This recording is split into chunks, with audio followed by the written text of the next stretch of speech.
championship, which was between number 21 Washington State taking down number 14 Oregon State, 38-35. And Dalton, Cam Ward, Washington State's quarterback, he was sensational in this game. He sure was. I mean, the first 2 weeks, it was really about learning the offense, short balls, Lincoln Victor, throwing balls in the slot, playing conventional, run it, get first downs, play defense. All of a sudden, the last 2 weeks, they're as vertical as any team in the country, especially in this game. I mean, and Victor got hurt early in the game, so they really had to get away from just throwing slants in the slot and whip routes and things like that, all the like Julian Edelman type stuff. All of a sudden, Josh Kelly and Kyle Williams are vertically, they're freaks. I mean, somebody needs to check Josh Kelly's left hand for stickum, first of all, because, I mean, he makes two just absolutely gross one-handed catches. One early in the game, the second one late for a touchdown. And Kyle Williams got speed for days, man. I mean, this group of receivers, if they get Lincoln Victor back healthy, if there's nothing major with him, this is a problem. I mean, they've looked the last 2 weeks as explosive as any of those other teams we just mentioned in the Pac-12. I mean, the question will be is if their offensive line holds up, because they're not quite as good, certainly not as good as Oregon or Washington. Those might be the two best O-lines in the country. But if they can hold up in the trenches, their defense wasn't great in this game. It's been better in past weeks. We mentioned it was great against Wisconsin. But I think their defense can keep them in games. And Oregon State's a weird matchup. We mentioned they get under center, they get in the eye, they run it down their throat. I think they still almost ran for 300 yards in this game. But that, other than maybe Oregon's physical too, but Oregon State is the most downhill physical team you're going to play offensively in that conference. You know, their offensive line, Sean Fenwick was spectacular, 110 and 3 touchdowns. But yeah, this team, Cam Ward, if he's going to throw the ball like that, basically across the board, he was the top 3 quarterback in the country this week and over the last 2 weeks. If they're going to be this explosive, and then if Victor can get back healthy and they have all 3 of those guys, you've got some absolute dogs at receiver, man. Kelly can snap off routes. The hands are crazy. Williams can get vertical in a heartbeat. He can run right by you. I mean, there was I think it was a long post for a touchdown where Oregon State was playing 12 yards off him, and he just ran right by them. And then Victor, I told you last week, Victor reminds me a lot of like a Sky Moore type of like slot, just nasty. They got some nasty route runners on this team, man. I mean, they're a problem. If Ward is protected, they're going to be a real problem for some of these other teams in the Pac-12 because they can score. Looking like they've looked the last 2 weeks, they can score with anybody. Oh, absolutely. Yeah, Cam Ward, sensational, man. 92.4 grade, 4 big-time throws, 12 yards per attempt as well. They were taking shots downfield, and it was working, man. Like you mentioned, without their star receiver and Lincoln Victor, I mean, Josh Kelly, breakout game for him, had a 92.4 receiving grade, second behind Luther Burden III, who we talked about extensively a couple weeks ago. He might be already one of the best receivers in the country. But Josh Kelly, man, he was fantastic. He had couple of ridiculous one-handers.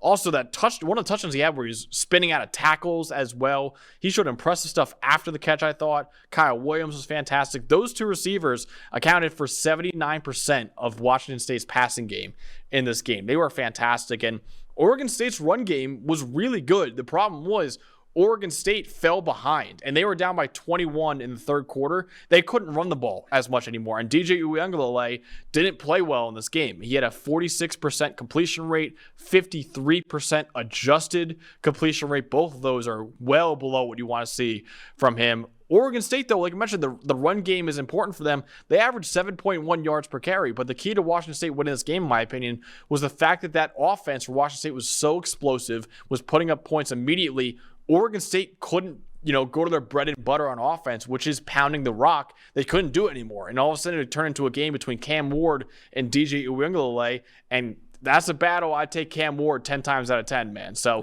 fantastic game from the Washington State offense. Oregon State, I will say, mounted a furious comeback at the end. They scored 21 points basically in the fourth quarter just to get that game to where it was, but it was too little too late, man, because Washington State already put up 38 points on this team. So really good showing by, I think, both teams, honestly, really good showing.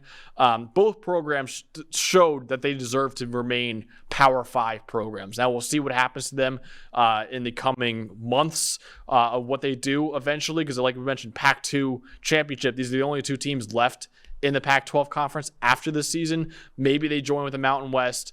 Maybe they get something else. But these are two really good programs. Both of them are still ranked heading into this week. So they deserve to be in a Power 5 conference, man. And I think both of them proved in this game that they are very, very worthy of that distinction. Yeah, I agree. I just think Oregon State's problem is they have to win a certain way. We've talked about several teams over the last couple of weeks like this, and Oregon State's no different. Uiagalelei showed out in the first game, but the last 3 weeks it's looked the same as you saw on Saturday. I believe, what is it, a 60.2 passing grade over the last 3 weeks, and an adjusted completion of only 55.6%. That's the fifth worst in the nation. And it's weird because I think in that span he's only got one turnover worthy play. He's just so scattershot that the defense can't even catch the ball. Yeah.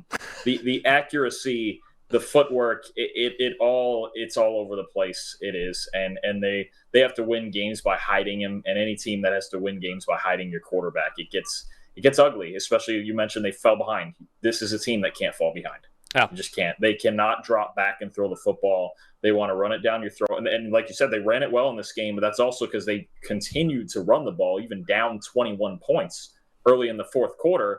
Continue to hand it to Martinez and Fenwick. Did it get them back in the game, sticking to their identity? It got them back in it, but eventually that stark of a quarterback difference shows, especially when you're behind. It just doesn't. It's a major problem right now. You could argue Uiagalelei as maybe even a bottom 3 quarterback in the Pac-12 right now. It's just the accuracy is such an issue. They just have a problem completing passes, especially in the drop back game. Play action's a little better when he gets time and he can set his feet and see the field off the play action because teams are going to step up so hard on it, but. It's a problem. If they fall behind, this next game will be interesting because Utah's not high flying like that. It should be more. Actually, this next game against Utah should be more Oregon State style. Yeah, and they should be in the game longer than they were in this one. They can't fall behind these high flying teams like this because they don't have much comeback in them. I mean, their idea of coming back was, well, we're just going to continue to do what we do and hand the ball off. And it almost worked against Washington State, but that's, I'd be curious to see.